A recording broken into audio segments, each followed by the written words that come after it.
Now let's bring in, to talk about the tensions involving the police across the nation, former NYPD detective Tom Ruskin. He's currently president of CMP Security Group.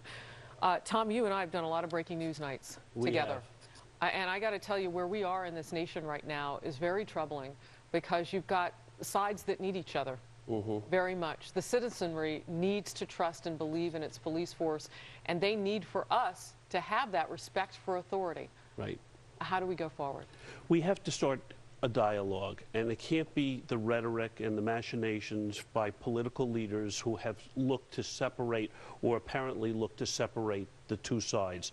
We need police to go into the communities and have that dialogue with community leaders, and we need community leaders to calm down the rhetoric to go forward.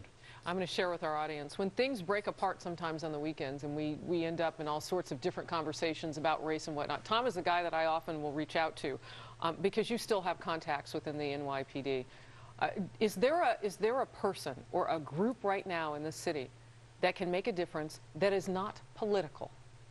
Yeah, I think that most of the reverends in the Are they being called upon? They are. I mean, it's people like Calvin Butts, a very, very well-respected reverend, very well-respected within the... Non-political. He's non-political. Well, everyone has their own little political agenda, but not basically political. And the police department, led by Bill Bratton in New York City, is phenomenally well-versed and well-trained. Bill Bratton left New York City to go out to L.A. and dealt with the different problems and the racial relations in L.A. So no better suited commissioner is now in place in New York City. How much is their ire up, though?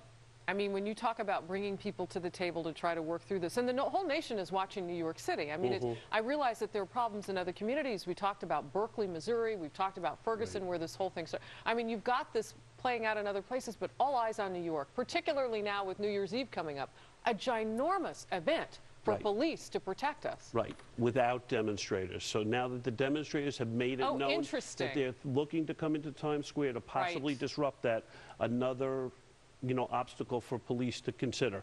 Police in New York City over the years, relative to the Times Square and the New Year's Eve, have basically brought it down to a science. They really do control it.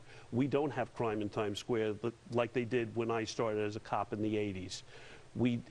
With the demonstrators trying to come in, will be as big a task as it was to keep them out of Rockefeller Center the night of the Christmas tree lighting. Is this something that you are particularly losing sleep over right now, though? Because you've got a situation where the protesters aren't even listening to the mayor now. Because he said, can we have a cooling off period between now and the funerals?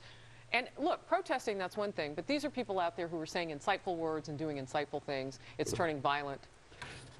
Whatever they say it's rhetoric. Police are marching alongside them. What we don't see in all those videos is that the New York City Police Department is protecting their First Amendment rights as they're marching. So police department is lining the streets, making sure that these demonstrators can march wherever they want, say whatever they want in relationship to their first constitutional right, and making sure that they're safe as well as the cops are safe. Yeah, you heard about these state houses. Just real quickly, and the threats on them, your thoughts? Well, we will protect our own. We will protect the New York City Police Department as we would protect any neighborhood that came under attack.